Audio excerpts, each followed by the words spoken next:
It's Thursday, December 12th, 2019, and you're listening to the Beer Temple Insiders Round. Remember, this is what we wanted. Remember, this is what we said. To never be heard or seen from again. Remember, this is what we wanted. Remember, this is what we said. To never be heard or seen from again.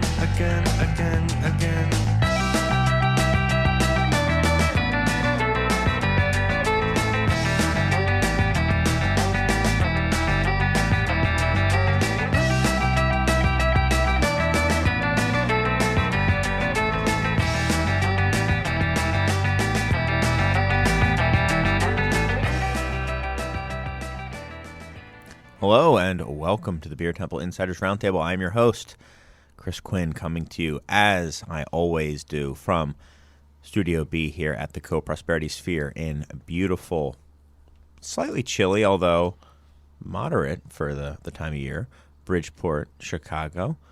We thank Lumpen Radio and the Co-Prosperity Sphere for having us on, and I will say right off the bat that there is a giant band in Studio A that I thought was just here to practice, and I asked them, I was like, hey, are they just here to practice, or are they doing a show? And I was told, oh yeah, they're doing a show. So it's like a big band. Like, when I say a big band, I mean a large band, but like the era, like big band, where it was like Sinatra and his big band. There's a lot of instruments, and they're all getting ready to play. I mean, it'd be pretty cool if they're playing like swinging big band music. I doubt that'll happen, but whatever. I'm sure it'll be cool either way. So just a little warning is what I'm saying, is there might be some background noise. But anyway, I want to thank everyone who is tuning in to WLPN over the airwaves 105.5. And if you're listening via podcast, thank you as well. Wherever you get your podcasts, I think more and more people are getting them from all over the place. So thanks for that. And if you want to leave a review or anything, we always appreciate it. And if you want to send us an email or a letter, or an electronic letter, as I call emails, most people that I know refer to them that way, you can send it to insiders@craftbeertemple.com, or you can send us an actual letter at the Beer Temple, 3173 North Elston Avenue, ELSTON. That's in Chicago, Illinois, 60618. And we've started to get letters there because people know they actually will be received. So I got one from jolly old England, an actual handwritten letter. So I think that, what's further away? Is England further away from Chicago than Hawaii? I think it isn't. I think Hawaii is probably still further away. I don't know. Look it up. Serge, look it up. Be our Siri and see what's further away, literally from where I am right now. Not it has to be very specific. There you go. How far is it? 4,000. Yeah, okay. That's got to be further away than England. All right, so still the second furthest away we've ever gotten a letter from. That's still pretty good. So maybe we'll get to that, read that. We've got a couple letters, so I don't know if we'll get to it. But what I'm saying is, feel free to send letters. And for those of you tuning in for the first time, welcome. Basically what this show is a bunch of people who have made beer a part of their lives, sitting around and talking about, this thing that they've decided to make part of their life, right or wrong, right? Right, Eric? Am I right? Yep. Yeah, exactly. So the other little just tidbit I want to drop here at the start of the show is that I'm exhausted. I was saying earlier, I think I haven't gotten to 6 hours of sleep in 4 straight days, so I'm sub 6 for 4 straight, as I call it. A 4 straight sub 6. Also, had to be at work today at very early for me, which is 8 a.m., and ran out of the house and didn't exactly, I don't know, just like threw on shoes and stuff like that. So now I just feel pretty gross. So does that make you feel better, Eric? That I'm just feeling tired and gross and. I guess. Did you kind of sensed that, right? Or was there no difference? I was just like as usual. That's how I normally appear. I value our friendship. It means a lot to me. So I didn't want to personally attack you about your appearance. It doesn't seem like the right thing to do. It's not really. I complimented you as soon as I season. saw you. I complimented you. Right. I said you look good. Your hair, growing your hair out. Thank you. I said you look very professorial. Correct. Yeah. Is that intentional? I have been trying to look smarter than I actually am my entire life. So well, like you one of those guys who are like, you know what? I'm going to get in shape. First thing I'm going to do, spend $3,000 on a bike, and then it sits in the corner. Are you like, you know what?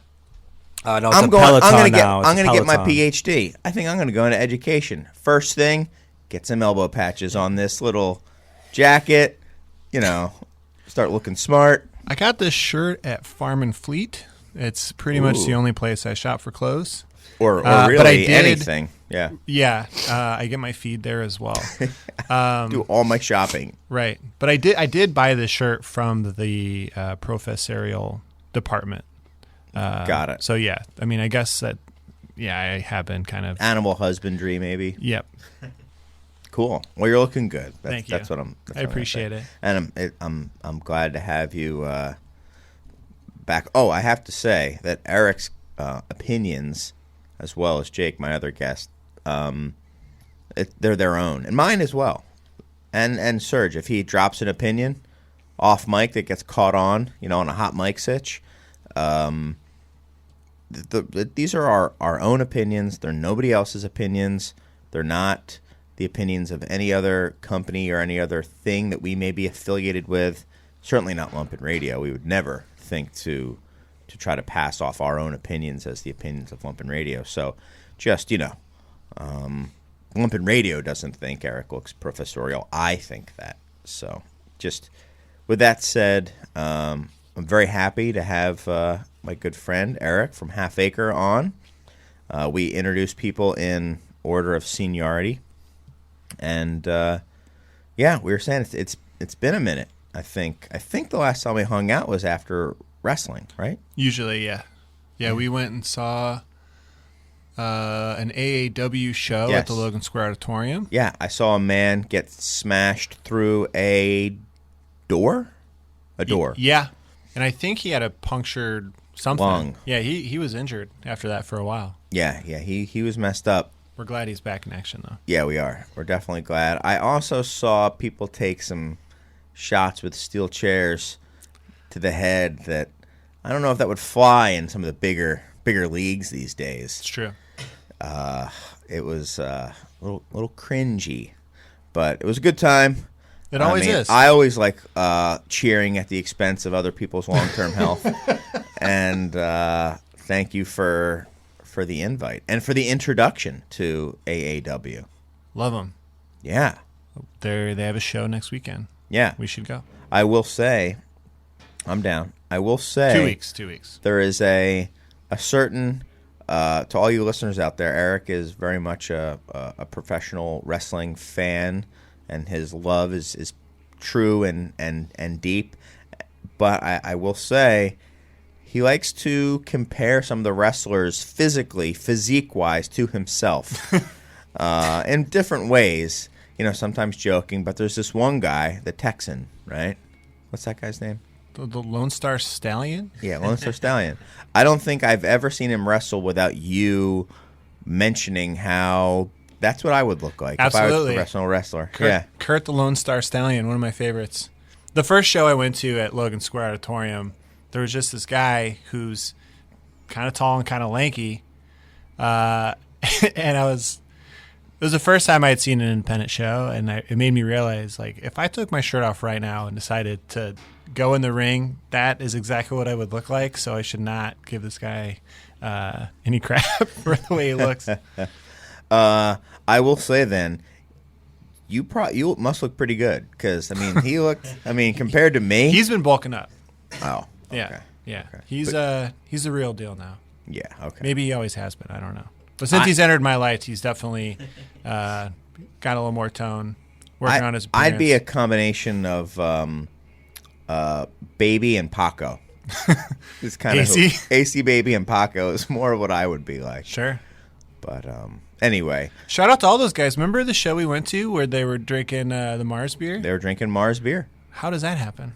Well, it was special beer.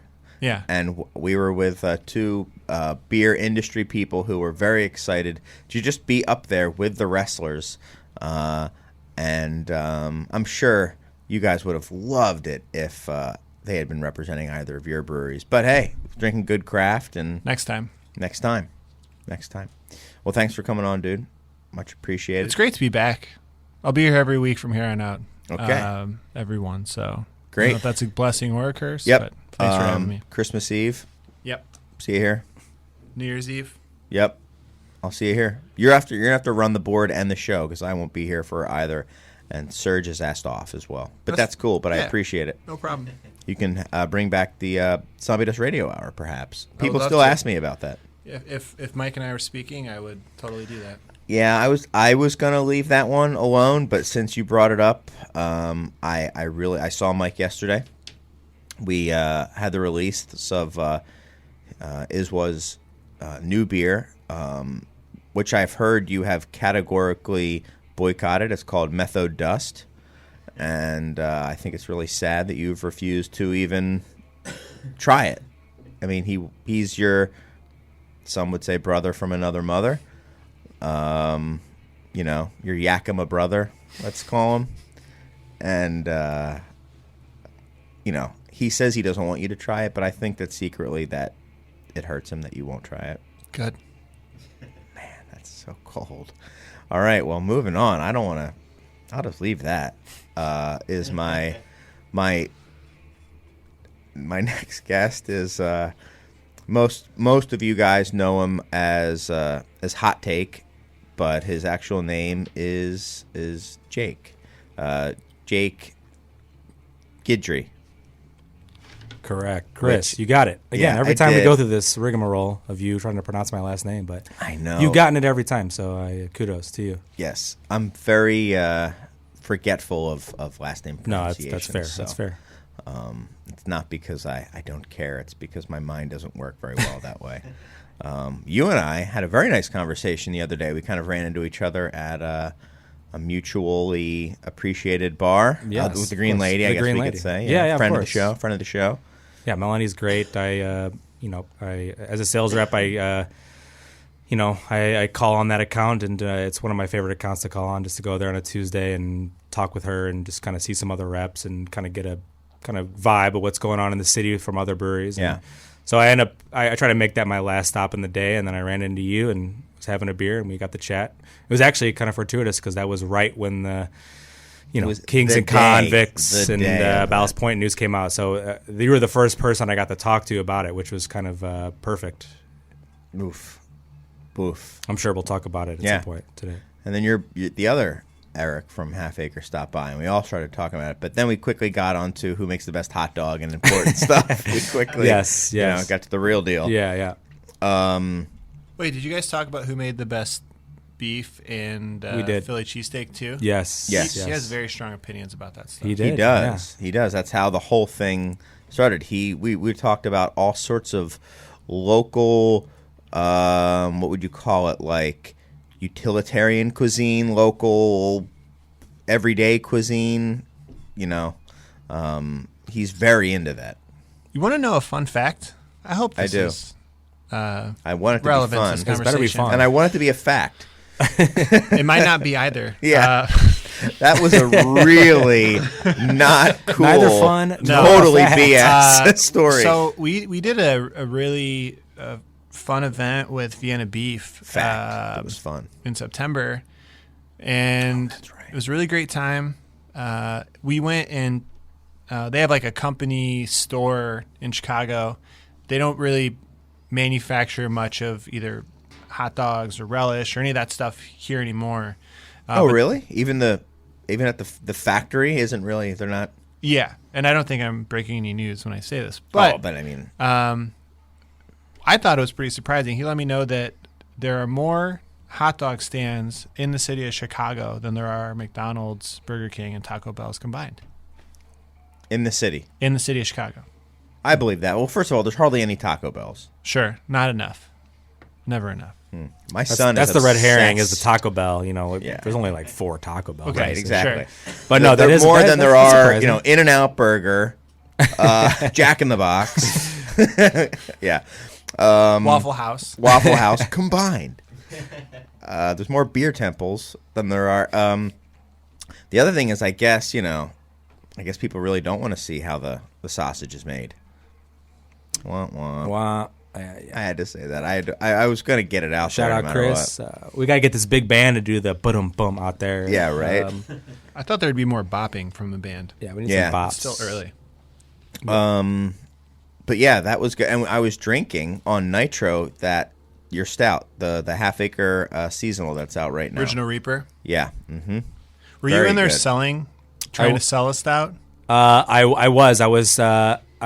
was trying to sell. Well, it's funny because Eric was selling, kind of talking over an event with Benthic and et cetera, Big Hugs and all that stuff. And then right after that, talking like, "Hey, Melanie, here's a Imperial Coffee Stout. Would you like to try it?" She did buy it though, so That's great. That's it.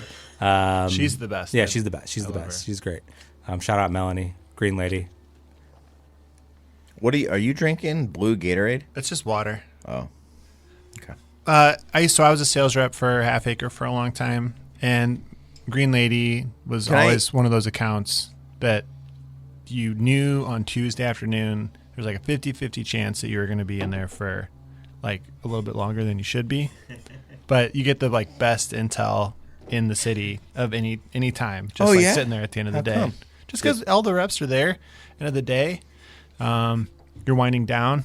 You've been on the street in your car by yourself most of the day, so you're eager to talk to other people and other humans and talk about what you guys have in common. And I don't know, that's a great bar. I like that bar as well. If Jake had stood us up as I thought was about to happen, because he came in right as showtime was coming along, that I was going to ask you. I wanted your career life story. I wanted to hear the whole thing. I was going to walk right through. I was like, this is going to be great. We're going to have a one-on-one, and then Jake dashed those hopes by showing up as he promised to. I'm so glad. I'm so glad you're here. But he's looking good. He's got his Nopewell hoodie, Got my Nopewell, your AB InBev hat. my AB InBev. No, that's not an AB hat. I've had that question asked of me before. It's not, for those listeners say at home so. in the car. If you say so. So, quickly, are there any beers that you've had lately or been thinking about lately that come to mind that you want to talk about or that you've been digging, wish to try again? Maybe, Eric, you want to go first? Sure. I've really only been drinking one beer, and that's Bell's Two Hearted. Because what? 312? No. Never Never mind. I can't. There's a beer you Oh, wanted Vim. to it's a beer Vim. you wanted to talk about. Yeah, well, That's what, like a beer yeah, you've been I'm sorry. thinking I'm about so a lot sorry. lately. We can talk about Vim later. Okay. Or not. Or not. I mean, I'll just be honest. The only beer I've really been thinking about or caring about is Bell's Two Hearted. It's my favorite beer. I've been obsessed Why do with it. you've been obsessed with it for a while? Yeah. You've, I think, texted me something about like, oh, I'm drinking a really fresh one. This beer is amazing. And then I went to your store and bought a 12-pack, and we went and sat around a campfire and drank all of it that night. It's so great when it's fresh. It's okay when it's old and oxidized, I think. It's just a good malty, hoppy, somewhat bitter IPA. I think it's a reason it's so popular and continues to be. Yep. That's kind of how I feel about I love that beer. People definitely are passionate about that beer. I think a lot the same way about really fresh Sierra Nevada Pale Ale. I can like sit around a campfire and just crush that, especially when it's fresh. That beer to me is magical, No doubt. And the crazy thing about that is, it holds up so well. It ages so well. It's like one of those silver foxes from the silver screen. They're like, that George Clooney, so handsome, still. And they're both single hot beers, right? I don't know about Two that. Hearted's all Centennial. Yeah. I don't know if it's just Cascade in Sierra Nevada, but it's certainly the showcase hop. Right. So, yeah. All right. So you only want to talk about Two Hearted. So Yeah, if I'm sorry. Does that So include boring. even just like discussions throughout the show? If it doesn't involve that beer, that you're like, you know what? I'm just not. I don't want to talk about it. Yeah. That's all I'm here to talk about today. Okay. Is that true when you're like representing your brewery as well? I don't really have to do that all that much anymore. Okay. Thankfully, because it would It would hurt. exactly. It wouldn't be good for the company. Listen, Melanie, there's a beer here, but, I'm not going to talk about that. Let's talk about how this beer compares specifically to Two Hearted and to Two Hearted only. Yeah. Have you seen the Bell's Lighthearted cans? Oh, we got a sample can today, and I forgot to try it. I Fail. haven't had the beer, but the can is incredible. Yeah. I'm so excited for that to be in my life. Yeah. I hope it's good. Yeah. Fingers crossed. yeah. And also Sierra Nevada Celebration is great. I've been drinking a lot of that too. But that's That beer is having a bit of a resurgence, unexpected this year. Has anyone else noticed that? Have you noticed that, Jake, at all? I will say what I've been noticing this year is more people being into holiday-related beers for whatever reason. I don't know what it's about, but Hopewell, we released one and it performed better than expected. And just the feedback that I've gotten from bars is that these kind of holiday related, doesn't even matter if it's a specific flavor profile, if there's any kind of relation to holidays, that it's flying off the shelf, which is I could not tell you at all why that is. We've gone through as of several days ago, 4 stacks of Celebration already this year. I think we sold 2 cases last year. And people are just like all about that Celebration. I mean, it's great. I don't think it's... So it is a great beer. I don't think it tastes better than it did last year, though. I don't think it's like a good batch or anything like that. I think for whatever reason, people are just digging Celebration, which That's great. I'm okay with that. Yeah, absolutely. Yeah. How about any other beers for you? As you know, I'm from St. Louis, and during the holidays, I get to go back and. I got a quick question about that. Yeah, you go ahead. Oh, so you told me that you had a side project stout that was the best stout you'd ever had. Do you remember what stout that was? It was beer. It was the first batch of Beer Barrel Time that I was Beer Barrel Time. Yeah, I was fortunate enough to get a bottle. Cracked it at New Year's a couple years ago, and fantastic beer. Because I was asking someone who's like in the know, and he was just throwing out all acronyms. He's like, "Oh, I bet it was XYP2." I was like, "No, I don't think he said that one." He's like, "Oh, then it was definitely DRK." I think people, when they talk about side project, as far as the stouts go, it's between derivation and that. And, I don't have a lot of experience with their beers.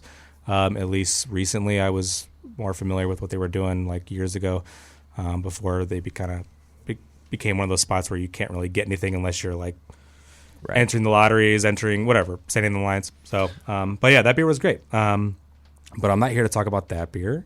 I was going to say about St. Louis, I was back for Thanksgiving, and a spot I always make sure I go back to is Civil Life. Mm-hmm. They kind of specialize in English styles and continental European styles, but it's something that is sorely lacking in Chicago. So when I go back to St. Louis, it's nice to go and just kind of try an ESB, a porter, a brown ale, etc. I know those aren't like sexy styles for a lot of people, but for me, it's kind of where I'm at. It's a nice reprieve from the onslaught of what we would normally get here in Chicago.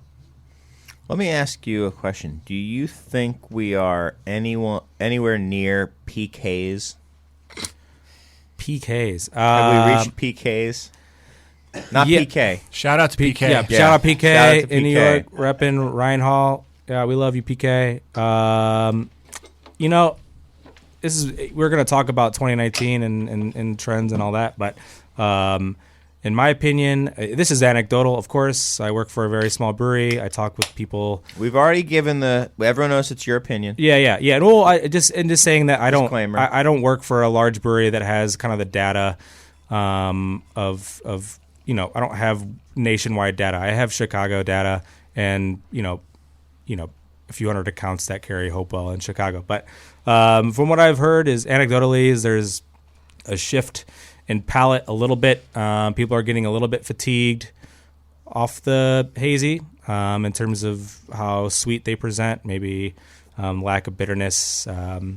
So I think as beer drinkers continue to explore the category, that palate will kind of mature and shift towards a more balanced profile. That's my opinion. I don't know how long that's going to take.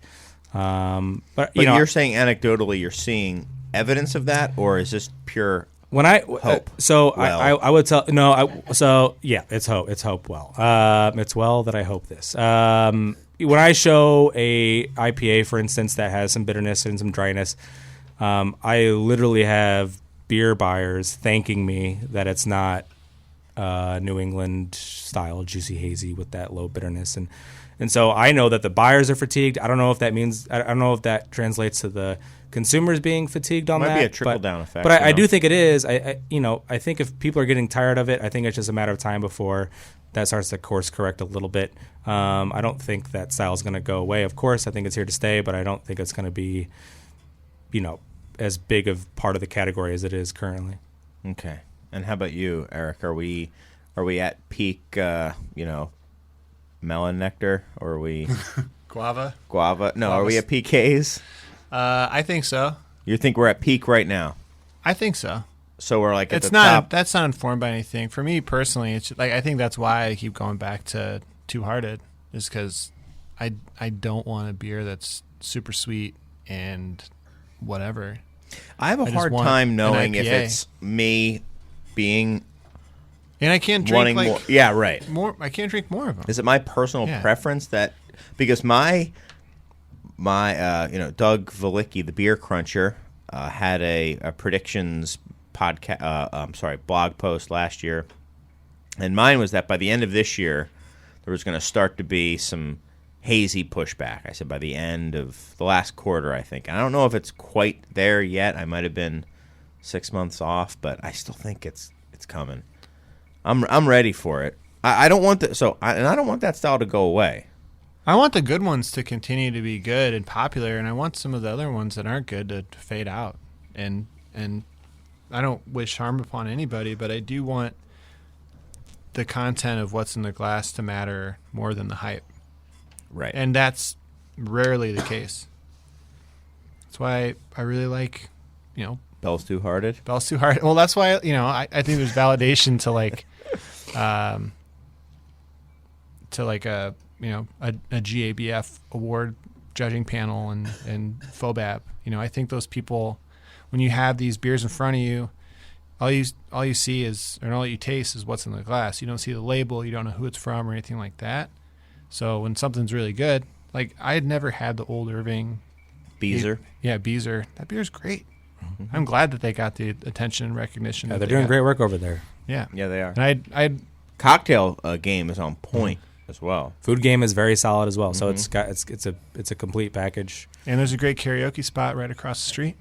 Oh, what's that? I love karaoke. What's the name? Sidekicks, right? Yeah, Sidekicks. Okay. It's Put it in the repertoire. Also, highly recommend going this time of year. They've got it decked out with Christmas lights. At least they did last year. That's cool. That place is one of one. I need to work on my rendition of Mr. Jones karaoke. I've been working on it. It's a very hard song to sing, believe it or not. I will say, I can imagine that. I will say, all you reps or former reps failed because Maplewood won and put a neon or a sign right behind On the stage? right behind the stage. Oh, I so love it. every time there's a picture taken, you see the Maplewood. smart. I mean, Smart. it's Oh, yeah. very- Smart. so smart, No doubt. so smart. I wish No we doubt. had neons in the budget. That'd be great. That'd be great. Or tin tacker. you can put Tin- down yeah, maybe. well, come on. Neon's way more impactful. Yeah. Come on. But I also recommend you go there if you guys ever want to go on like a Monday night. There's a good chance you'll see the Beer Temple's darts team back in the darts room, kicking the crap out of the Sidekicks team until they cry and want us to leave. So And then you go do karaoke and rub it in their faces. exactly, yeah. All darts. We are the themed champions. songs. Yeah, we are the champions. Yeah, exactly.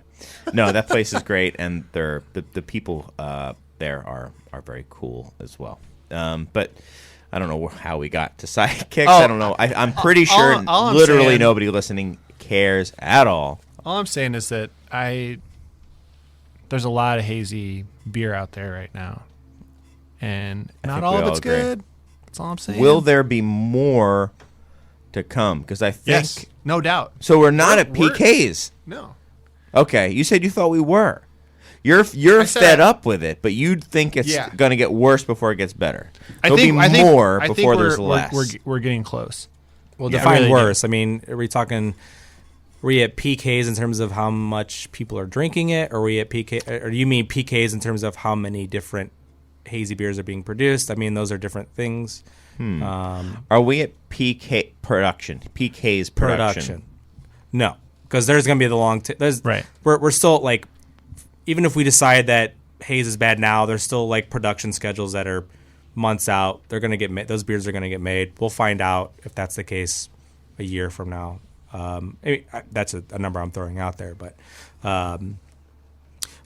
speaking of haze in general, I'm curious if it will kind of follow suit from when we had that kind of boom of wild ale sour, where a couple of notable breweries were making really great sour beer that was kind of capturing the attention of people, and then a lot of breweries kind of glommed onto that, and then but then like that they weren't seeing the same kind of response, so they kind of thinned the herd, and then now we're back to like a kind of a base level of like the breweries that are doing those things. A lot of breweries have kind of left that category. I'm wondering if that will happen in hazy, and obviously they're different because hazy has taken off in a much larger way than sour ever has, but I'm wondering if we'll see some of that.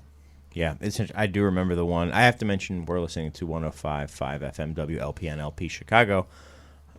This is the Beer Temple Insiders Roundtable. But I do like to mention how there was that one year at CBC, like right as the sour American Wild thing was starting to take off a bit, and the floor on the expo for CBC that year had like several cool ship vendors and stuff like that, and people were like looking at fooders, and then that is gone. None of that anymore. It's funny, that was just kind of like a quick blip.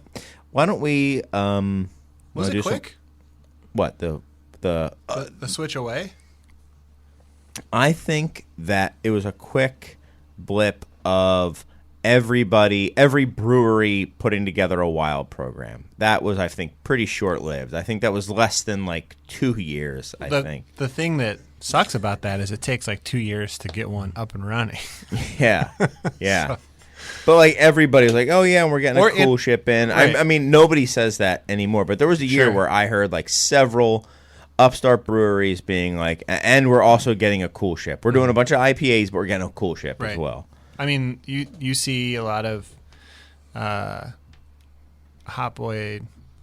whatever breweries that used to make only sour beers having to start making other Like styles. Jester King. Like Side project. The No, Rare Barrel. I'm joking. That was like a the joke. Rare Barrel, like people like that Yeah. make incredible wild and sour Oh beer. yeah, Santaderis makes Yeah. an IPA now. Absolutely. Jester King makes not Jester King. Yes, Jester King, but Well, they've been Jolly making Pumpkin. Noble King forever. no, but they have a hazy double dry hop London 3 yeast IPA that they put out. Who? Jester King. No way. Yeah. Wow. Way. I'm shocked. And what it comes down to is those beer, the acidic, wild, whatever you want to call them, they just don't have. You're not going to drink the same volume of those beers, and, Right. and beer is ultimately a volume game. So, especially Share of throat. right? And like if you try to command, if you're a Jester King or what have you, those beers take time, they cost money, and then those prices come out and they look like the same kind of prices that you pay for wine, and wine is carved out this space where it's a more luxurious product. So a lot of consumers see a $20 bottle of wild ale, and they see a same price for a bottle of wine, and they're gonna, most of the time, I would say, if you're an uneducated consumer, they're gonna think the wine's a better value, even if it's just an ABV calculation too. That's true. And there's plenty of overpriced $20 wine. Absolutely. But it seems to absorb that much better than beer does, and I'm not sure. That's just I think it's just that industry has they have much more time or history of being able to do that that they can rely on versus beer where it went from, $8, $6 six packs or whatever to $10 six packs, $10 bottles, $20 bottles, $30, $40 bottles. It was a rapid ascent where I think wine has kind of been in that space for a long time. Yeah, I mean, we have a couple different American wilds that are $30 and or more. So, How didn't you do an event at Beer Temple last week? Yes. With around Wild Ale? Or Saison. Yeah, was that we what it did. was? No, we did a Saison event yesterday. Yeah. And we right. did no. You're looking at me like, what are you talking about? No, what you said was, didn't you Beer do an Temple? event? What's the beer I was like, yeah. But we also did one with Half Acre and Yeah. Off Color. That was Right. about specifically wild ales and Right. cheese pairings with pastoral cheese. R.I.P. Oh my goodness. I mean, that's a killer. Oh, Yeah, they went. shout out Pastoral, great Yeah. spot. Oh That's my a bummer. goodness. Yeah. They introduced me to a lot of great cheeses. I gotta Yeah. say, That's and your- natural wine. That's your They were ahead of the third or curve. fourth shout out in a half They- hour. Yeah. Well Pastoral done. Yo, Yo, There's this is Jake. They call me shout out Jake. Also hot take Jake. I'm out here giving shout outs all night. Yeah. But yeah, we did a wild beer event with your boy Lee Right. and Mr. John Laffler, and it was awesome. It was great. I mean, you guys are making some exceptional, and I would say I wasn't under there. the radar. People excited? People still Yeah. excited about it? It was the second year that we've done it, and it was backed by popular demand. People Great. really dug it. This year was better than ever. And then yesterday we had a Saison event, which was definitely had some wild. There's still, I also think that's never going to go away. The kind of wild mixed fermentation, spontaneous fermentation, Absolutely not. Yeah, I agree. wild ale. I don't think that's going anywhere, but there's, I think, supply is definitely ahead of demand right now for that, and I see that being like that for some time to come. And now that there's also people like isn't Tommy Arthur putting out a wild ale brewery, Tiny Bubbles, and are those Wait, he's leaving Lost Abbey? No, it's a brand extension. It's a new brand. So how does that? I mean, obviously, I shouldn't be asking you necessarily, but that seems to me to be kind of a weird conflict with Lost Abbey. Not a conflict, but like kind of confusing because Lost Abbey does wild stuff, obviously, in conjunction with their Belgian styles. Right. They make some of the best. Yeah, exactly. Like why do I need an extension of like what's already the best in the country? Exactly. So they're going to be it's going to be quick sours, Oh, okay. kettle sour beers. Interesting. I believe. And he likes to have different brands. I mean, he already has the Hop Concept, Pizza Port, or Port Brewing, or whatever. Lost Abbey, obviously, and now there's Is the hop concept still going? Have you seen that? according to the Brewbound article from 6 days ago, it is. Do you carry it at the shop? I always thought it was like a little like series that came from Port. Right. Like kind of like the Bell's Planet series type thing. So I you didn't always thought know it was that going to way. be an extended thing. Like a. Yeah, I Is don't it still going? It's not. Or? It came back, so Okay. I guess it's still kind of. Well, okay, that's kind of my point, though. Is sort of kind of it's a little confusing, right? It's Yeah. especially like I see that concept working on a smaller scale, but on a larger scale, when you're dealing with distribution, you gotta like bring these kind of small one-off brands. It probably makes it a little bit more difficult, but I don't know. Maybe they have enough clout where they can kind of push that. Yeah. Yeah, it's interesting. I'm curious that.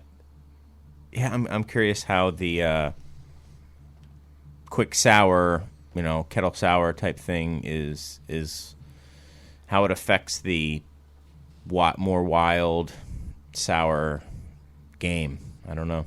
Have you? Well, you guys don't do any kettle sours, do you? You're all No. old, like No, we OG don't. Yep. sour stuff. Okay. We do quick sours, and You do both. So we do, oak aged wild ales. We do non-oak aged wild ales, and we define wild by just a mix of. I guess mixed culture is the better term for those who might be sticklers about those terminologies. But Hey, can someone turn up their notifications sound? turn them up. Give me back. Oh yeah, someone's sliding my DMs. Let's get it. Shout out to alerts. Shout out alerts. Alert Shout out notifications. Apple for that Yeah. alert ringtone. I love it. No, so yeah, our kettle sours obviously they way outperform our mixed culture stuff, and that's Probably a price point thing. Yeah, it's a price point thing. Obviously, that's part of it. But I guess I have no more data than that. Yeah. I don't know. I haven't really polled drinkers of our kettle sours how they think about our wild ales. We've shifted a bunch of our thank you. We've shifted a bunch of our wild ale production into smaller bottles to bring the price point down, and people have responded because they, it's easier to deal with an $8 or $9. Are you talking purchase. 500 mils? Yeah, 500 mils yeah. from 750s. Yeah. We pretty much been putting only the fruited wild ales into the 750s, but people seem to. It seems a little like an easier. That's definitely pill to where swallow, the for trend sure. seems to be going that way. But we've never really done kettle sours. We've done a few, but I think we should take an underwriting break. We're 15 minutes overdue. So why don't we listen to some underwriting and then come back in a couple minutes with more of the Beer Temple Insiders Roundtable.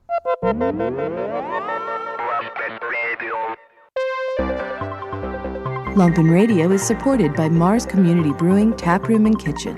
The Mars Taproom is now offering rentals for holiday parties and events.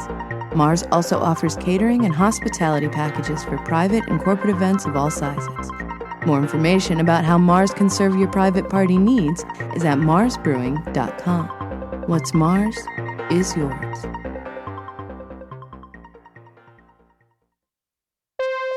Lumpin' Radio is supported by No Trend Records, an independent Chicago record label. No Trend Records is run by musicians for musicians and offers a variety of sounds from dance and punk to folk and electronic. No Trend Records is now open to the public at their new storefront, located in Suite 526 of the Fine Arts Building on Michigan Avenue. More information is at notrendrecords.com. Lumpin' Radio is proudly supported by Star Creature Universal Vibrations, a Chicago-based interplanetary record label providing contemporary boogie music for the current residents of planet Earth and beyond. Dedicated to showcasing the new and underground sounds of boogie, disco, electronic funk, and R&B, Star Creature's releases are available worldwide in a variety of formats. More information is at starcreatureuniversalvibrations.com. Star Creature, boogie and beyond.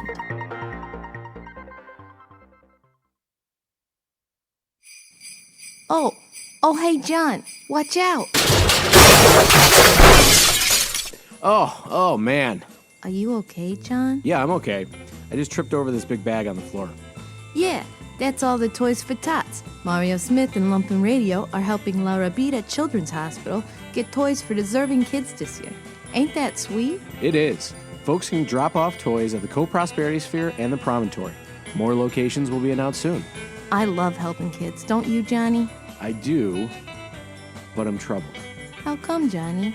Well, this is usually the part of the ad where I get really hurt. Oh, Johnny, I don't think. Hey guys, did you see this cool spear gun someone dropped off? Some kid is really gonna love it. Oh! Poor Johnny. Toys for Tots. It's November 1 to December 14. Drop off toys at the Sphere or the Promontory. Merry holidays.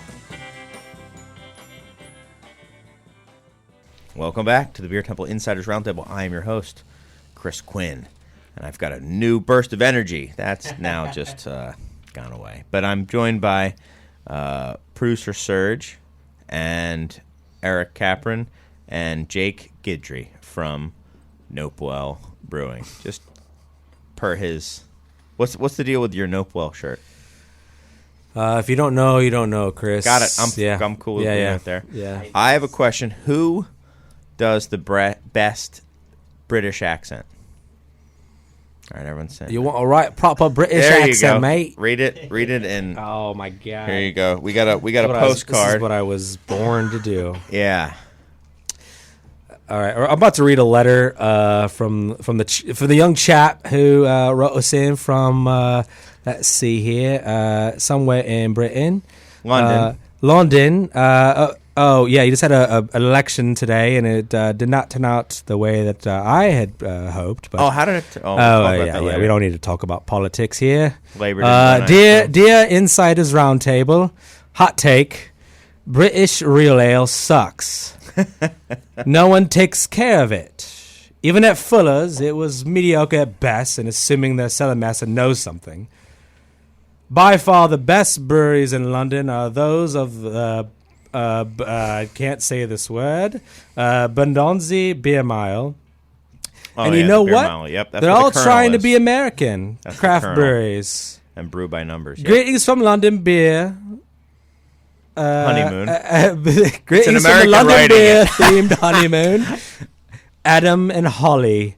There you go. Yeah, beautiful. There we go. There you go. Very Thank you, Adam and Holly, for writing that. So letter. translation there, it sounds like they're saying that the London breweries who are doing traditional stuff kind of suck, and then all the good ones are just doing American styles. Is that So they should go to St. Louis.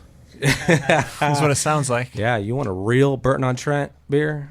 Come to St. Louis. Yep.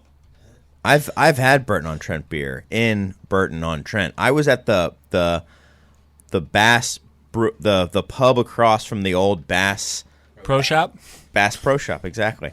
No, the old Bass Brewery, which was the biggest brewery in the world for a time. And pardon me as I just, burp to the side.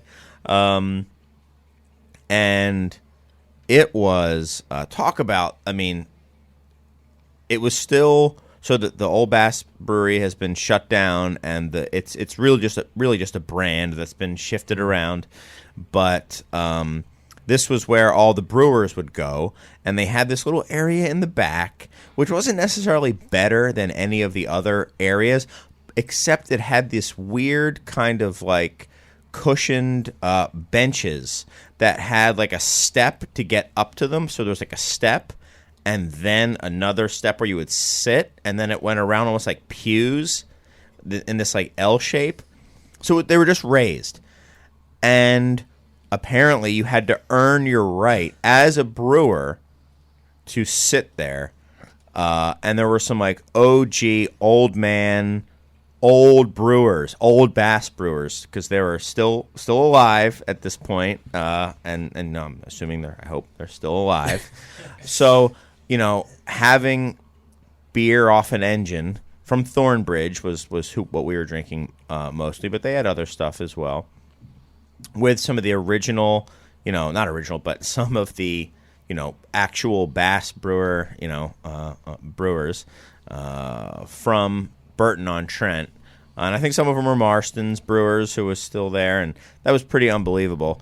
I will say lots of real ale in London is terrible. The worst cask beer I've ever had, or England, I should say, in my life was in England, and it's just absolutely It's bloody mental, mate. It is horrible. It was rancid. I have a friend. It was at a hotel bar. I have a friend who I used to work with at Big Isle. He moved to London in the last year, and he was kind of gassed up about real ale, going like, okay, I'm going to get away from American beer for a little bit, but I'm going to have this access to this, vibrant cask ale scene. And he said, like, yeah, most of it is terrible.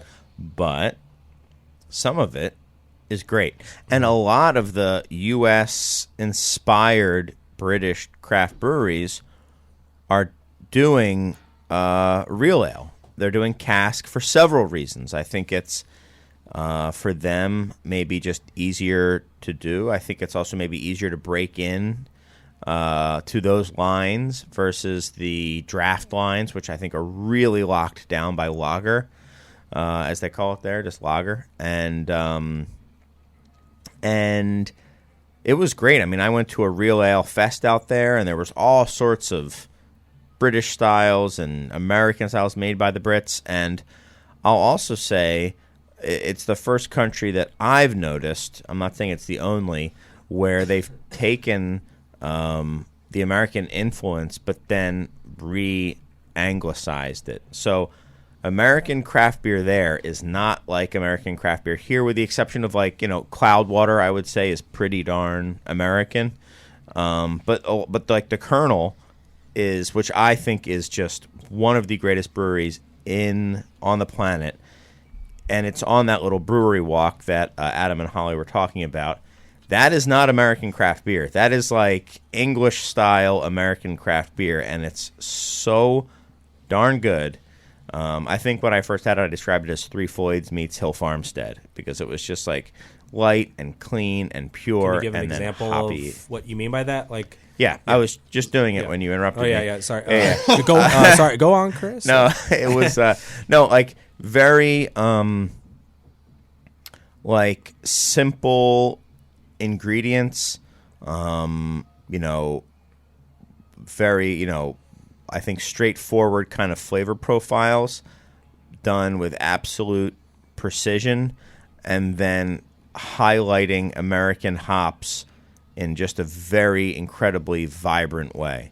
So you have to remember, when I said this, it was also several years ago. Now I would say, it's like, Jay Wakefield meets, what? What are you talking about? Anyway, no, it's like, and I'm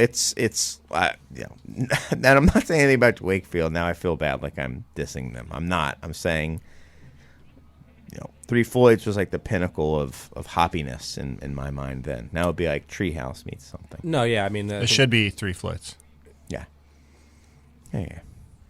But I'm saying, in the zeitgeist, I'm not even saying it's like me personally. Does that make sense? No? Anyway. I'll just dig a hole deeper and get inside of it. I was going to ask, you have a beer specifically in mind that they did that really struck you, and kind of like what that looked like? So they had their beers. They were just called like Amarillo Pale Ale. Okay. They had like very basic names. Their labels. Have you had any Colonel beer before? I have had not a single one. So they were. They just have like cardboard colored labels with like sans serif font that just kind of says what the beer is, almost like a typewriter looking type thing. It just is like, this is what the beer is. You're nodding your head, Eric. I mean, what would you say about the Colonel that you've had? Seems like you've had some of their beers. I've only had one of their beers, and it was really good. It was a table. I think it was a table beer. Their table beer is killer. Yep. Was it their London Sour, or was it different table beer? Okay. I don't know for sure. It was at Copenhagen a couple years ago. I remember it being a standout. Do you remember though? day. Do you know, Jake, how like Hill Farmstead to me has this, like, I don't know, precision of execution that you can almost like taste to it. Absolutely. Yeah. I got that from the Colonel. I Cool. just got like it was just really spot on. That's a very rare thing to find. Oh yeah. I'm like, I think they're one of the best breweries I've ever tasted. I don't know if they still are. I certainly hope they are. And they're in London? Yeah, they're in London. Cool. And I'm trying to go out there next year, so. Oh yeah. Drink like as much Colonel as you possibly Cool. can. Cool. That would be my. Yeah, like Cloudwater was the one spot on my radar. I'd heard about the Colonel, but yeah. So Colonel would sounds say like the Colonel is the spot I need to go to. That's where you go. Cool. In my mind. Cloudwater's cool too. Yeah. But I do think Cloudwater, the beers that Cloudwater makes are exceptional, but they are incredibly American. Sure. So yeah, what am I going to you get out of that? can get those beers. I don't think those people can get those beers. Right. Where Colonel stuff, I don't know if I've ever had I don't beers need like an that approximation of what I can already get Yeah. in Chicago. And also, you got to drink a lot of cask ale. Mm-hmm. You have to drink a lot of mild. What's Tons the of most mild. proper pub There's tons of them. in London? If The White Horse is the say famous I'm, one. Okay, White Horse. Say I'm I'm on a layover. I can only pop in for a couple of pints. The White Horse is Okay. the famous one. Okay, cool. Yeah, that's the famous one. So Right on. yeah. I think, and this might be complete false, not true, but but former Goose Island Clybourne brewer, and then Rev Brew Pub brewer, and now he's at down south. Oh my gosh, you guys have to help me with this. He's down south. He was Will? Goose. Will Turner? Yeah, Will Turner. Oh, okay, my yeah. goodness. I think thought he you meant might down have. south, like I think he might states. have worked there for a minute or Okay. something like that. So, Right on. the White Horse. Well, have we answered this person's question? Was it a question? Was it a question? No. Just in a statement about how they're just trying to do American style? Yeah, I mean, really what I was trying to do was kill 15, 16 Yeah, minutes, yeah, totally. which it exactly did, Cool. because now it's time for a music break in about, 2 minutes or so. But I do want to say that whether you're in glorious Britain, as this postcard says, or anywhere else, you can send us a letter to the Beer Temple Insiders Roundtable, and that's 3173 North Elston Avenue, Chicago, Illinois, 60618. Hey, Adam and Holly, if you guys want a T-shirt, shoot me another postcard from another foreign country, or send an email, either one, to insiders@craftbeertemple.com. And we can do that. Certainly, any handwritten letter you get some swag from that. And yeah, Serge is DJ Serge ready for to run this place for a little. Sandstorm is queued up, and Yep. we are ready to party. Do-do-do-do-doop. Do-do-do-do-doop. I'll see you guys in a couple minutes.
Welcome back to the Beer Temple Insiders Roundtable. I'm your host, Chris Quinn, coming back from a beautiful fade by DJ Serge. And, man, I mean, I feel like we're starting the show. Serge gets it. I'm talking, trying to make eye contact with my guests, who's just straight up on social media. That's how the start of every show is. Pulling my Admar impression. Yeah. But it's great. So it's just you, Jake. Yes, it's just me. Eric took off. We'll see if he comes back. No, Maybe he won't. He'll come back. I'll be able to fill out the airspace. But you guys had Hopewell, I should say, had an event that was about the state of craft beer. Was that what the topic was? Yeah. So on Monday we welcomed Joshua Bernstein, who is a beer writer, who's written several books and kind of covers the industry, and he just recently released a book, Drink Better Beer. So he was kind of doing a book tour. So we welcomed him to the brewery, and we kind of used it as an opportunity to have a panel about the future of beer. And we brought in a few different breweries that kind of have very different perspectives and approaches to the scene. So we had Hop Butcher, who are kind of they're a contract brewing, but they're brewing out of another brewery space, kind of focusing on the New England hazy style. And then we had Half Acre, who of course needs no introduction. Then we had Weiner, who's looking at that kind of mixed culture fermentation wild side. So it's kind of interesting to see. And then and Hopewell, of course, who's I think more squarely in that kind of we do a lot of lager brewing and more clean kind of American style. So it was a cool night. Yeah. And were there any major takeaways? Any themes that kept coming up? And if there weren't, that's okay. I think. And I did not prep you on this. I just want everyone to know that, like, you I'm did just not like prep me on this, and I will be talking to you after the show, sternly. But for someone who goes by the name Hot Take, so my hot takes. So this is kind of in your wheelhouse. I think what's kind of coming evident is. And you were kind of talking about this earlier, or just I think part of one of the topics you were saying we were going to discuss is kind of 2019 in general, and that was something that we talked about at the panel. And I think 2019 in a nutshell. Why don't we wrap that into it? Yeah. Sum up 2019 in your words, and what was the panel saying? Yeah, and this is something that I agree with, and something that I got from the panel is that 2019 kind of showed us that we know everything and yet we know nothing. we know that IPAs are going to kill it. We know that's going to own the market. On their hand, something like White Claw comes out of the blue, and then something like Ballast Point getting bought happens, and so we kind of know. It basically kind of told me that. We know some things, but we generally don't know kind of the space that we're actually navigating in. And as a small brewery, we're very small, compared to Half Acre, which is at the 50,000 barrel level. We're more at the 3,000. We're dealing with very micro examples. So my experience is going to be very specific to Chicago. I don't know how much you can extrapolate from that, but we're kind of along for the ride. We're trying to carve out our own space at Hopewell and do stuff that we find is true to us, and we hope that resonates. We try really hard not to chase those trends, but I think for most breweries they're kind of I think for a lot of people it's a wait and see. I think a lot of people want to say they know kind of where things are going, but I think a lot of us just have no idea. I'd agree with that. I'd say, well, I mean, I'll credit. Eric, you and I were talking a little bit about this. It was off record, so I don't want to say too much because I don't want to, say what you said. But I think generally, what I said was, 2018 was the year of I don't know, and 2019 was the year of I still don't know, and I don't care. I don't care that I don't like. I've accepted that I don't know. Where in 2018 I was like, wow, I felt I had a good I had my finger on the pulse of things. I kind of saw where stuff was going a little bit, or thought I did anyway. And then in 2019 or 2018 I was like, man, I don't know what's going on, and I'm uneasy with this. And now I'm like, yeah, I don't know, but whatever. I mean, this is going to go wherever it's going to go, and. Yeah, the Ballast Point thing was just bananas. And is that the music from outside, or is that in my headphones? Yeah. Wow. Okay, there you go.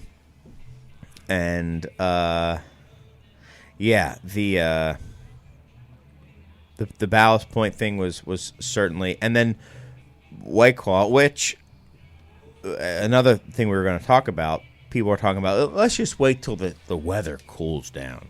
And, the numbers have come out, and no slowdown for seltzer in the winter. So I remember reading early in the year that Truly was going to be ramping up production in the early part of the year so they could fill up the warehouses at their distributors so they could make it through the summer. And I was like, that's insane. No one cares that much. I was so wrong. And I still haven't really had any of this stuff either. Any? No, not really. Some of my friends will have it, and I just have no interest in it personally because I've seen how, people are like, hey, you don't even taste that there's alcohol in it. And then, 3 or 4 cans later, they're like, you can tell that there's alcohol in it. Right. I mean, it's that to me. That's what's been the most mind blowing about that is they anticipated it. You know, both White Claw and Truly anticipated that it was going to take off, and they were right. And good on them. Oh yeah. Bon and Viv did not necessarily work out the same way. Because I've been at Wrigley Field and watched the guys go up and down the aisle, and they'll start off in the beginning of the game saying Bon and Viv, Bon and Viv. And then by like the third inning, they're like, hard seltzer. And everyone's like, oh, okay, now I know what that is. So it's been interesting to see. Yeah, for me, 2019 has been like I've receded back to all the beers I used to love that got me into craft beer. It's been a 10-year cycle to get back here, but that's why I've been drinking Allagash White, Two Hearted, and Daisy Cutter a lot. It makes it much more enjoyable, in my opinion, to do that. Inconsistency, I think, at least for me, that's a huge part of it. And I was talking with Chris about some beer fests and stuff like that, where I saw a lineup for a beer fest, and I didn't know who any of the breweries were, and I was like, I guess that I'm tapping out of being in the loop anymore, and that's weird to say. I mean, it's kind of this industry has been great, and I love it, and I still love it and continue to love it. But I think one of the things for us, doing a beer festival like Far and Away in 2018, it was a really cool opportunity for us to bring a lot of breweries to Chicago for the first time, bring a lot of diverse beers to Chicago for the first time. And I think it was a really big gamble that was moderately successful. I don't think it went perfectly the way we anticipated it would as far as, ticket sales or whatever. And I think about the idea of us doing it again, knowing the amount of work that goes into it aside. I don't know that people would care even as much as they did 2 years ago or last year, I guess. But, if we were going to do it in 2010, for example, I don't know if anyone would care anymore because a lot of those types of beers, the, heavily adjuncted stouts and wild beers and whatever, they used to be like, oh man, I gotta get a J. Wakefield beer because I've got to try this because it's my only opportunity to. But now it's like, no, you can go into the beer temple and there's going to be 8 local breweries that make that kind of beer now, and you can say that about every single kind of style. Yes. So, man, there's a lot to unpack here. I will say, and I want your takes, Jake. I had 10 more minutes, but you guys can. It's fine. Yeah. Sorry about that. I'd say I thought Far and Away was not perfect, but one of the best beer fests in several ways that had ever been put on in Chicago. And I think that if you were to ever do it, that you shouldn't try to chase the most of the moment hyped, untapped celeb breweries.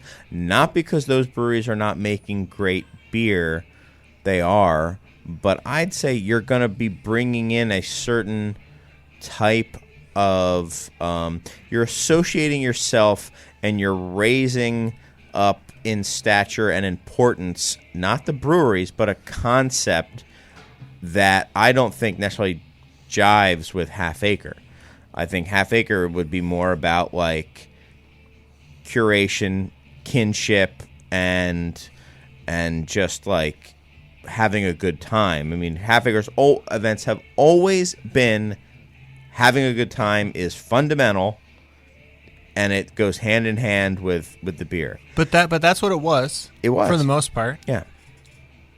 But I think almost to a detriment because to a certain extent, because I think We don't have frankly, to get too far into it. I mean, if you want my true opinions, I'll give them, and they're positive. Sure. Well, that's all great and fine and well.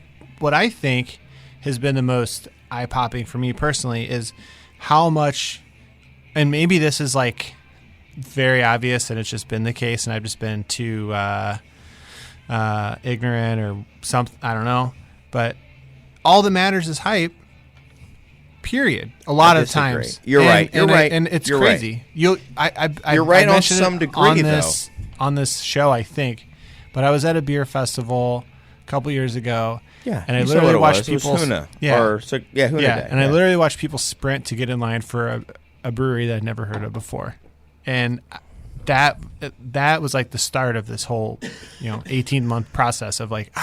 So let's take a step back because that's where you started, and we can get to Far and Away, and we don't have to talk about Far and Away. No, I'm just saying for me in 2019, that's like. And I don't even mean specifically takeaways. Far and Away. I meant that concept, that type of thing happening again here in Chicago, being sponsored by a brewery, and I'll refer to it as Far and Away, but really I just mean that type of thing. An invitational. Yeah. Because you guys did one too.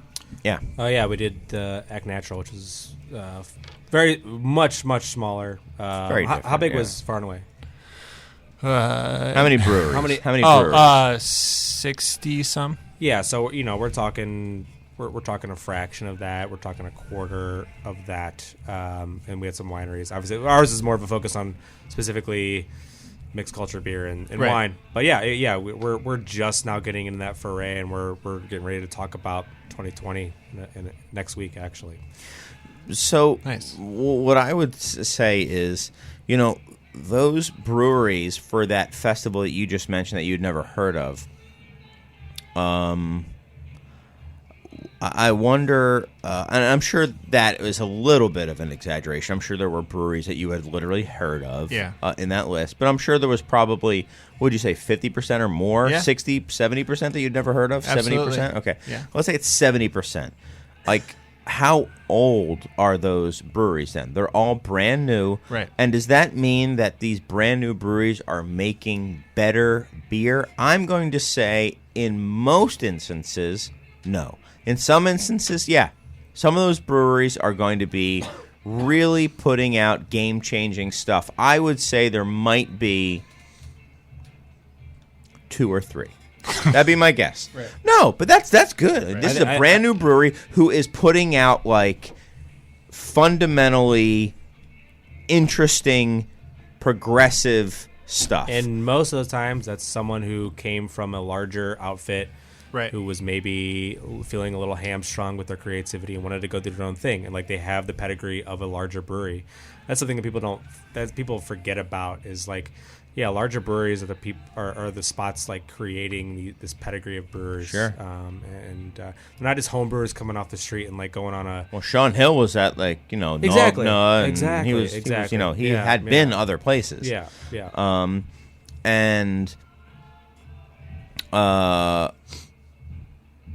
And I might be wrong with the brewery he was at, by the way. I don't remember exactly where it was. It was a Copenhagen brewery, right? Yeah.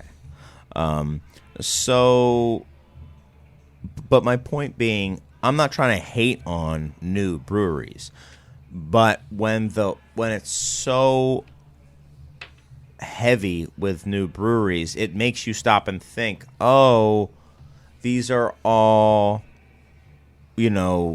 hype marketing driven, which is okay. These breweries need to get their name out there. They need to get their feet under them. They need to get going. Scarcity, hype, newness, novelty, all that stuff is important to do that. So what is your invitational about? There are certain invitationals that have always been about the new and the hype. And that will bring in a certain type of beer drinker. And there are certain breweries that align themselves with that thing, and that's okay. I would say it's a losing battle. Half Acre is not one of those, and I don't think that's a bad thing. I think that's kind of, in my personal opinion, a good thing. That's a good thing. So I think Far and Away should represent Half Acre, and I don't think chasing those hype that hype stuff is Half Acre. And to be frank, and this is, unasked for, and I hope it's, not taken, I hope you're not upset by it, but like, I think maybe don't worry about, catering to the brewers themselves as much. Cater to the people who love you guys and love Half Acre and trust Half Acre. And, But I wouldn't say those are mutually exclusive. They're not mutually exclusive. But I'm saying, like, don't cater to getting some hype brewery in and trying to what I'm saying is don't entice some hot brewery to come in to grace you with their beer. Do what you do and trust what you guys do, or anyone. Like I said, I'm using Far and Away as an example, but like that's what I want. I want to go to a brewery that I trust, that I can trust that their stamp of approval is on everyone there. Right. And for someone like McKellar Copenhagen, like that list has been around for so long and it's changed so drastically that like your invitational is so different every single year. There are breweries that like nobody's ever heard of. So that's just what that is. That is when you go and you try the hype stuff from all over the world. And it creates an expectation around breweries that that you're going to necessarily find a new beer that will like trump every other beer you've ever had, which is just if you drink beer, if you get into craft beer for more than a couple years and you really explore it, you're going to get the whole spectrum of flavor. And there's going to be refinement within that, but you're never like, personally I can say something that's really got me, I don't want to say jaded, but kind of just going back to styles that I know that I love is that you can present to me a beer that you could say, oh, this beer traded for X whatever, goes on the black market for X $100, and it will taste, exactly like any other beer. I can just go to a tap room or a brewery or whatever and get on tap. So like there's not this next level of beer that people think that there is. That's what people are chasing though. They're thinking they're going to get this like transcendent beer.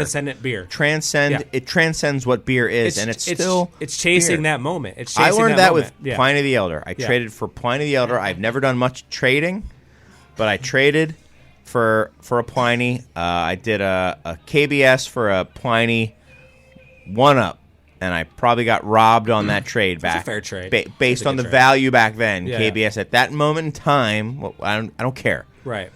It was still called. It still had Kentucky on it. Yeah. Yeah, it was an old one. So it wasn't called KBS yet, back in my day. But I got it, and it was great. Pliny was great, but reading the forums and stuff like that and the reviews about how transcendent this beer is. This is the best American beer and the best American beer there was. After Westy 12, it was like Pliny the Elder. That was the next best thing or the best thing. And you're like, wow, this beer is really good. But it's first of all preference, and second of all, degrees different, better. It wasn't like, oh, these guys have made something that is outside of beer on such an exponentially better level that does not exist. And going into it for the chase and the hunt as a hobby, I think is totally fine if you understand that that's what you're doing, and it's not better by definition because it's new and hard to get. Because that is people, you guys are being, who do think it is better because that you're being gamed. If you don't think those breweries know exactly how you guys act and exactly how to get you guys to jump when they say jump, you are wrong. And I know it's a two-sided thing and that there's push and pull and that the market certainly has a lot to say, but, there are a lot of breweries out there trying to do it, and some of them, just they get it, and then it's definitely manipulated. The market is manipulated that way. This is not a question. This is not a question. It is manipulated. It's not that our beer is so taxing and such a refined product that we can only put out an amount that generates a 3-hour line. Sorry, guys. We just happen to maybe nail it exactly to make it so that there's so much more demand than there is, and maximize, our hype. That's not how it is. And you know what? In today's age, people gotta do what they gotta do. Like, market your beer, do what you gotta do. But, and I'm not saying they're entirely guilty or bad, I should say, for doing this. Because I think there are people who want that. They want this kind of unobtainium, of beer. Sure. Well, what I want to see is what happens with a brewery, that sort of brewery, what happens when that pendulum shifts, I should say, or comes back, where, people start deciding that, oh, you know what, I had my fun playing in that space, spending $40 on a bottle or $20 on a 4-pack of standing in lines, but they're gonna. This is my experience. Anyone who's gotten into beer and done that, they get tired of it, and you can't do that forever. I think I'm not sure we're gonna get enough new drinkers to kind of continue that cycle. I think that pendulum will come back, and I'm curious to see kind of how what those breweries who are known for those kinds of beers, who specialize in, say, hazy or pastry stout or barrel aged, whatever. What happens when those aren't commanding the same value? The lines, do they shift to lager beer? What does that look like for them? Well, all right. Now we're going in a whole nother direction, because here's one of my. Oh boy, one of my predictions for 2020 is based exactly on that. And I think it's what they do is they start outsourcing hype. You outsource hype to get people in. That's all I'll say is, What do you mean by outsourcing hype? Well, I don't want to get too much into it, but I guess I'm going to, whatever. My year-end show is next week. But can I? Yeah, what's up? I'm going to change it. Yeah, I'm going to change it a little bit. I think this is all kind of related. I'll take some. I'll take it. Thank you. I think for me, one of my biggest eye-openers this year was Extreme Beer Fest in Boston. Okay. Long time fest. Yeah, been going on a long time. What used to make that specific beer festival different, special, whatever, is it was the only place in the world, or one of the only places in the world you could go to where you would get to try some of the most extreme beers in the world. From something with, super hot and spicy peppers to a crazy stout with weird flavors in it, whatever. Basically, it was like Dogfish Head presents breweries like us. And what's happened is the entire market of craft beer has shifted way more close to the extreme, to where beers that used to be like, oh, so crazy, so cool, whatever, it's just the norm now. So Extreme Beer Fest has a hard time getting, I don't know how their ticket sales are doing. Frankly, I have no idea. But they have to have a hard time, be like, okay, no, this year, what we need, throw your grandma's extreme beer out the window. You think you can just put a barrel-aged stout with coconut in this fest and think it matters? You're dead wrong. It's got to have Wellbrook's put out a beer with 300 gallons of whole milk in it. Like, okay, now, beat that Extreme Beer Fest. Right. There's whole milk in our beer. There's 300 gallons of whole milk in our beer. So be careful, because the beer will stratify in your glass. That's what they said. And then, according to somebody at the brewer, they hope that beer will be consumed within 6 hours, 30 days. Sure. It's like a gallon of milk. You got to check the expiration date. All that is to say, what's extreme anymore? Is there an extreme? Is everything so normal?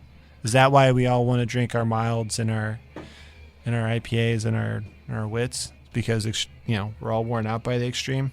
Extreme isn't real anymore. I think Right. so. I think you're right. I think it's been gamed. I think the thing has been gamed. If when I go to a fest, Well, you every know, beer like fest is an extreme beer fest now. 10 years But that's ago, it. when Every you would beer go to a fest. beer fest, there would be the, mint chocolate cookie stout. Those beers have been around for a long time.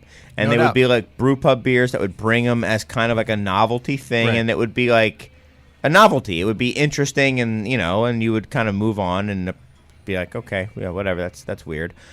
But now I guess, this novelty, I don't know, man. It's so weird, man. Like, can you build? They're building breweries off novelty Right. because nobody wants to drink I don't want to pick a specific beer and candy and be Snickers. Fine. I don't know if there is someone who does Snickers beer. Fine, whatever. You can't build your brewery off a Snickers beer, because you can only build it if you build it as this beer represents the craziness and the hype that we do. You cannot make 2,000, 3,000, 4,000, 10,000 barrels of a Snickers beer. I think- I'm sure someone will say, well, what about Southern Tier? But That's what I was just thinking of. But yeah, how are they doing though? Right. exactly. I haven't seen their stuff in the. I mean, obviously Chicago's not everywhere, but Because they got undercut. yeah. I was gonna say that with that comment about if you're gonna be a brewery who's gonna do dessert beers, essentially. I mean, if you draw a parallel with just the food industry and how people eat,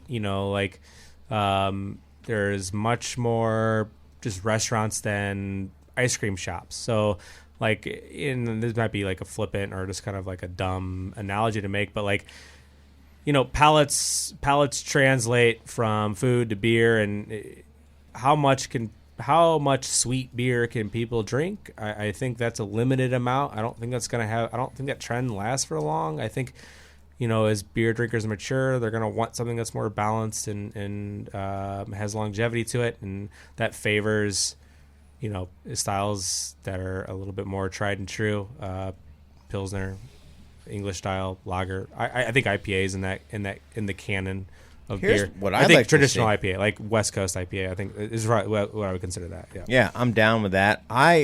Even with that, I want people to start getting some of this. So the Extreme Beer Fest, let's think of it this way, was about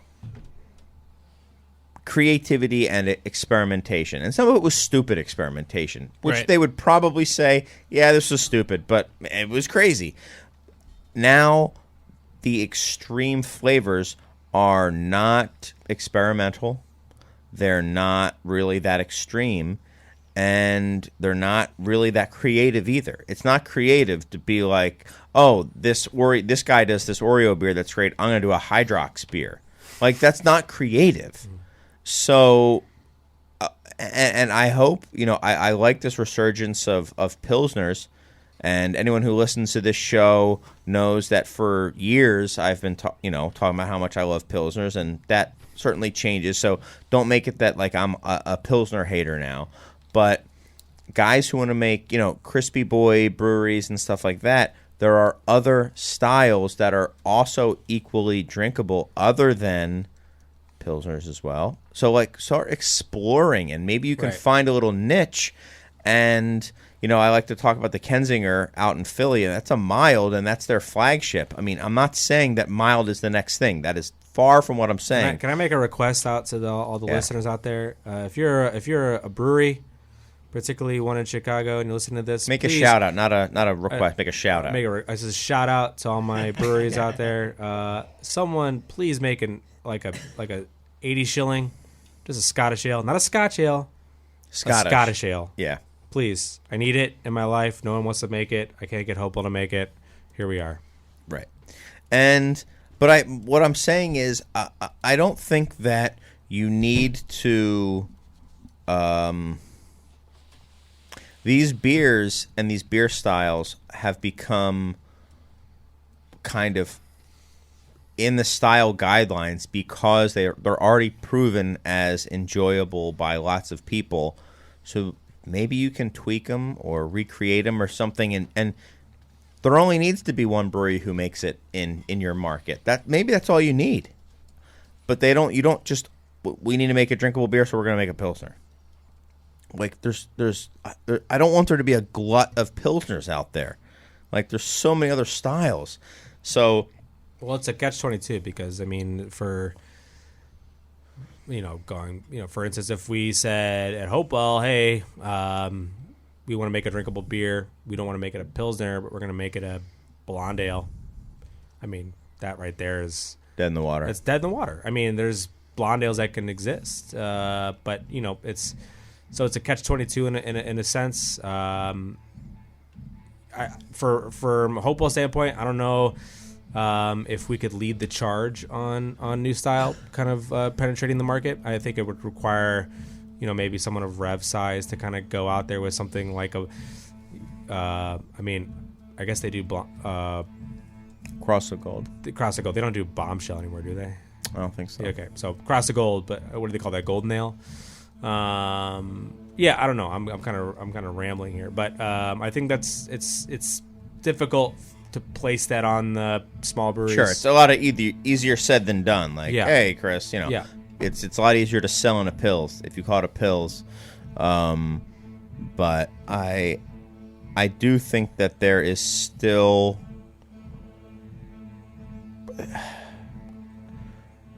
there's got to be people who are looking to drink these kind of beers, and I don't know if it's exactly. How do you is it good? Is it good for people like I like craft beer? And I've had all the hazy beers and all the pastry stouts and all the Pilsners, and I'm not really, I don't like sour beers. So like, what else you got for me? It's like, well, we got another Pilsner. We got another, like, there's so much beer, and we're focusing on a relatively, narrow set. And there's so like, and I'll say to Half Acre's credit, I mean, you guys have been a hoppy pale ale brewery from a long, long time ago. Not quite day one, but very early on. Day three. From day three. So, like, that's fine. That's like Sierra Nevada. Like, Sierra Nevada, they're a hoppy brewery. That's like what they founded themselves on. Yep. So, like, you guys are staying true to yourselves by making, guava nectar, mango, cantaloupe, stuff. But not in the beer, just the aroma. Yeah, just like the I just want to make that distinction. Descriptions is what I'm talking about. Beer descriptions. Right. So, but yeah, it's I don't know. It's just something that I feel like, I don't know. I think, like, for example, like Jungle Boogie has like so much untapped potential. Right. It's so unique. It's so good, and other people are capable of making a beer that is that far. I would say put Apex Predator that from Off Color in that same vein. Like, where does that beer fit in? It's great, and it has a place, and other people can find their place. It's a lot harder to do. But I wish more people would at least try, because you're not going to do it unless you try to. Yeah. Okay. All right. Well, we're on agreement. But that's what Rob Todd did with Allagash White. Yeah. I mean, that's exactly what he did. He sold in a style that people did not even know existed, and when they knew it existed, did not want it. Right. And he made it into, this unbelievable thing. Yeah. How you digging that big band? Love it. I'm bopping. It's a big band. bopper. We got stand-up bass. Got two drummers. All right. Yeah. Double bass, the old school It's a way. good backing track. I like it. Yeah, it's like, I liked how it was like building me up and getting me going, and I like that because I'm so exhausted. I did not have the mental break to like check myself. So I was like, screw it, I'm just going to say it, ramble on. Just kept going. And my guests don't care enough about me personally to be like, hey, Chris, you probably I was should in awe shut up. of your just diatribe here. It was I was going to go watch the show. Yeah, I was. I saw. What if you did and I just kept going, didn't even notice? But Yeah, anyway. I mean, I'm not really sure what to add to that other than you don't have to. Yeah, There's no It's a answer. subject. I think the bold prediction is hopefully someone does it, and hopefully it's great. But at the end of the day, we could all It's a try. risk. Yeah. I mean, It's a risk. it depends on if the interest is there. Yeah. Obviously, like that's all that matters. What I'm saying is, I feel the interest is there, whether they Sure. know it or not. They have to be introduced to it, just like Allagash White. All right, you want a hot take? I You want a hot take. Hot All right. take. This is my thought. If craft beer is going to continue to be a permanent fixture in the alcohol lexicon, whatever the portfolio of alcohol, people are going to continue to drink craft beer. The only way for that to happen is that the drinkers themselves mature and it stabilizes. This current path can't sustain itself. We can't have this new all the time. I don't think that's something that is something that is sustainable for the industry at large. So if we see craft beer as something that's going to have long-term kind of viability, that has to change, and it means that drinkers are going to start to shy away. They're going to get tired of that, and they're going to instead of being tired of it and then going to a new beverage, they're going to tire of it and go, oh, you know what? I'm going back to that. Two-hearted. Exactly. Two-hearted. I mean, exactly what we talked about. I mean, Two-Hearted or whatever, beer you kind of have a connection to, and not even a connection, but just like is good and is consistent, and you don't have to freaking worry about, oh, I caught myself there. My first time. Well done. I caught myself too, because I almost said that same word when I said hot take. Oh, I'm a freak when it comes to cursing. It's insane how I have not cursed one time on this show. It's crazy. But, you guys have not heard this guy. Yeah. You hear me off air, man? Oh, I see. Like a I say- sailor. It is PG-13. Yeah, it's PG-13. I say a lot of butts. Yeah. Yeah. Yeah. Gosh Oh yeah. darn. Etc. Eat my shorts. Eat my shorts, America.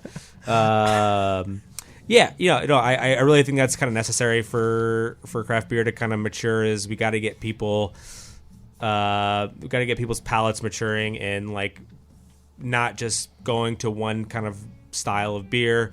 I think maybe hazy probably brought in a decent amount of new drinkers, and I think what's going to be key is those drinkers, when they get fatigued off those beers, do they just leave craft beer or do they start exploring? And I think that's really important or interesting. Or I'm not sure. Like, Yeah.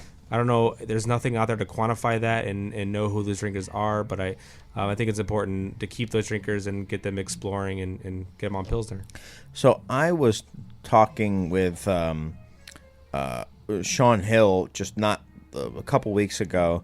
Who's that? I'm not sure. Who's that? Right, of Hill Farmstead. Who? And Who? I'm not saying it to. I promise you, I'm not saying it to name drop. Yeah, but Sean, I think I was just that talking with Sean. the context is important important because he was talking about how some of this new stuff, and this was off the record, so I don't want to like blow up the thing, but some facts that I don't think are completely devoid of his opinion were startling, which was since I just said they're facts, I'm gonna caveat that like I will paraphrase that basically, his first 5 or let's say 10 batches, but I think it was 5 batches that he ever brewed included Edward, Everett, and Anna. And they're still like his top sellers. They are tried and true because they are good, well thought through recipes. He had a Saison, he had a porter, and he had a pale ale. Edward's a pale ale, Yeah. right? We used to trade beer with him in 2010, 2011. We used to send 6 barrels back and forth. This is the best.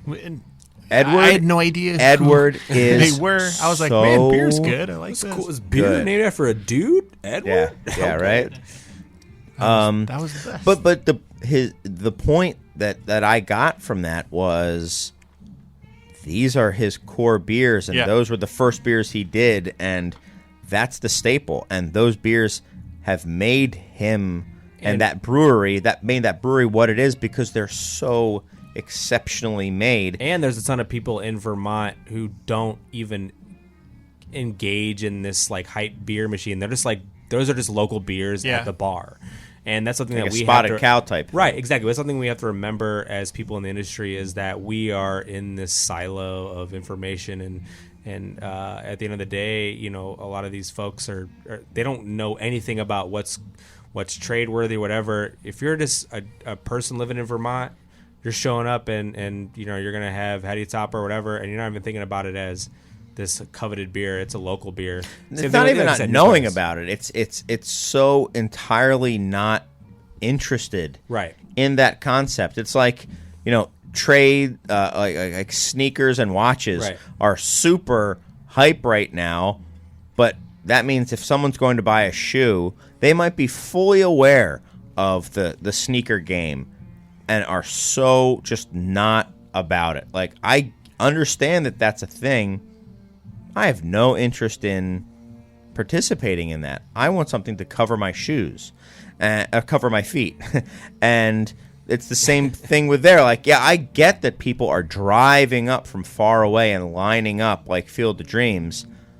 This is my local beer. I love it. I want to drink beer. So I think that it's probably some are ignorant of it or don't just have any but I think a lot of them aren't ignorant of it and just like I don't want to participate in that, and it's just not something that I even have hate for because it's bringing money into my community. You know, I think some of them feel some sense of like pride and gratitude, but for them personally, like, nah, I don't play in that. But that Edward, though, you know, I'll have another one of them. Did you talk on here about your experience at that beer fest?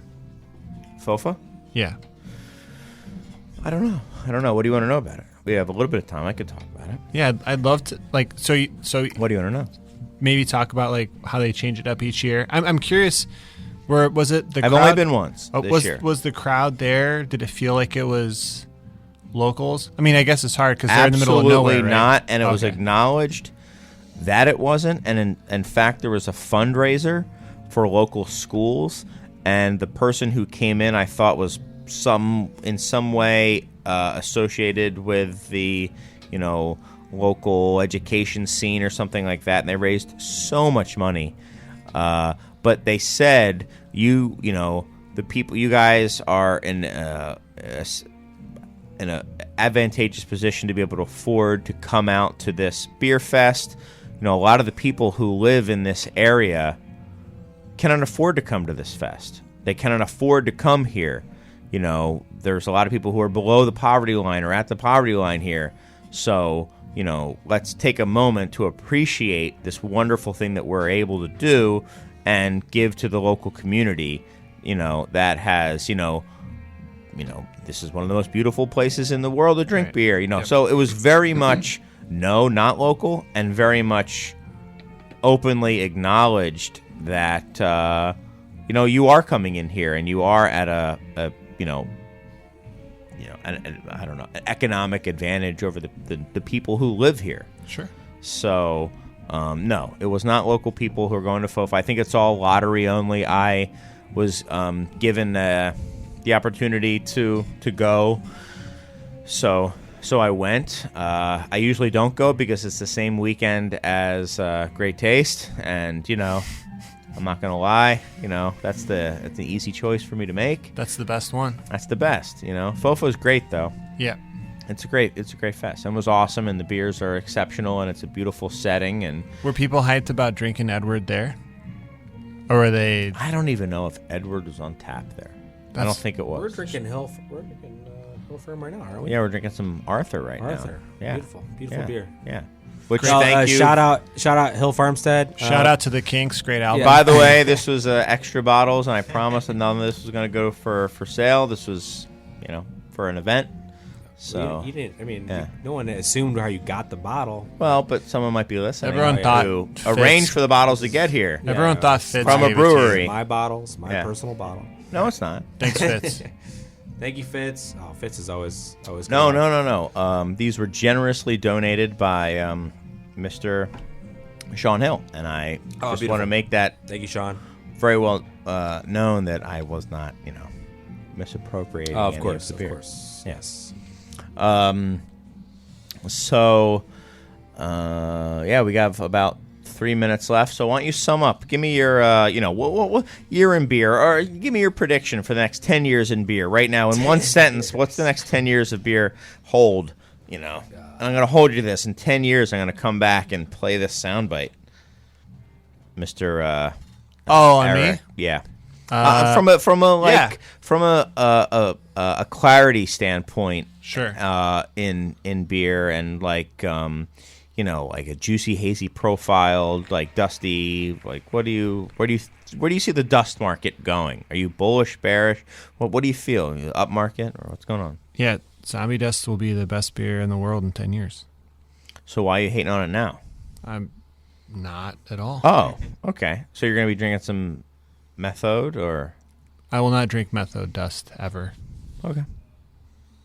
All right, thanks. And Jake? I was going to say my bold prediction was no one will remember was in 10 years, but that's not nice. Oh, no. Yeah. You're still on mic. Just because you step away from the mic doesn't mean it doesn't pick it up. I thought that if I stepped away that the prediction took on more gravity. It definitely did. I was going to say, and then you said it. How about you? Hot take. I want a piping hot.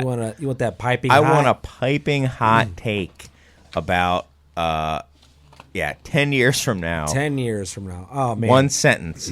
10 years I love from now. that. What an absurd 10 years thing from to now. do. 10 years from now, one sentence. You have 10 seconds to think about it. I will Go. be retired after Whoa. accepting $1 billion from Constellation. Nice. There you go. That'll then be valued at $17 4 years later. Yeah. Who cares about that? we'll all be rich. I care about Yeah. the sell 10 out. years. Jake's knowledge was valued at exactly $17 4 years later. Yes. Wait, All right. they were valued at $17 million after selling for Yes. $1 billion? Well, Internally, the they're Motley 17 Fool said that, but according to Mr. Fernari, they were sold saying them. between $70 and $80 million. 17? Yeah, we got to go, man. Woof. Thank you guys so much. Thanks to Hot Take. Thanks to Buster. We'll see you next week for the year-end show. So long. Remember this is what we wanted. Remember this is what we said. To never be heard or seen from again. Remember this is what we wanted. Remember this is what we said.